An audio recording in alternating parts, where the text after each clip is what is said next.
నెల్లూరు నగరంలోని 3వ డివిజన్ వేణుగోపాల్ నగర్లో చేపల మార్కెట్ని మంత్రి నారాయణ పునఃప్రారంభించారు. 20 లక్షలతో చేపల మార్కెట్లో అన్ని సౌకర్యాలు ఏర్పాటు చేస్తామన్నారు.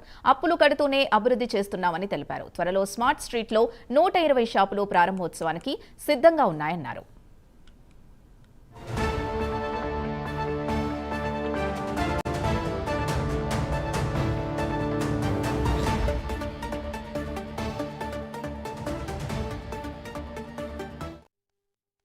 నెల్లూరులో మార్కెట్స్ విషయం వస్తే అనేక మార్కెట్లు ఉన్నాయి.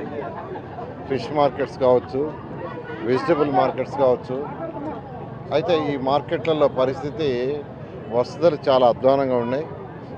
నేను ఇక్కడ ఉన్న ఈ మార్కెట్ని యాక్చువల్గా 3వ డివిజన్లో ఉన్న ఈ ఫస్ట్ మార్కెట్ చూడటం జరిగినప్పుడు అక్కడ ఉన్న ఎవరైతే మార్కెట్ వ్యాపారాలు చేసుకుంటున్నారో చేపల మార్కెట్ వాళ్ళందరూ రిక్వెస్ట్ అడిగారు, సార్ ఇది చూడండి ఎంత అధ్వానంగా ఉందో, నాన్ హైజీనిక్గా ఉంది, అంతేకాని తాగడానికి నీళ్ళు లేవు, మేము ఏదైతే చేపలను తవ్వుకుంటాం ఆ నీళ్లు పోవట్లేదు, ఇవన్నీ ఇబ్బందులు ఉన్నాయి, టాయిలెట్స్ లేవంటే అప్పుడే నేను వెంటనే మున్సిపల్ కమిషనర్ గారికి చెప్పడం, వారు వెంటనే ఒక 10 లక్షల 20 లక్షలతో యాక్చువల్గా దీన్ని ఎస్టిమేషన్ చేశారు.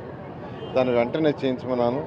దాన్ని వెంటనే చెప్పిన వెంటనే యాక్చువల్గా అధికారులు దాన్ని చేశారు. అధికారులందరూ కూడా ప్రత్యేకంగా అభినందిస్తున్నాను. ఇక్కడికి ఇనాగరేషన్ రమ్మంటే నేను వస్తే ఆ యొక్క చేపలను ఎవరైతే అమ్ముకుంటున్నారో ఆ మహిళల ఆనందానికి అంతు లేదు.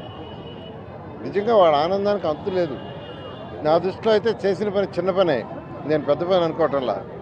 ఎందుకంటే ఆ ఫ్లోరింగ్ అంతా రెనోవేట్ చేసి టైల్స్ వేశారు, పెయింటింగ్ వేశారు, వాటర్ లైన్స్ కరెక్ట్ చేశారు, తాగటానికి ఆర్ఓ ప్లాంట్ ఒకటి పెట్టారు, టాయిలెట్స్ని రెడీ చేశారు.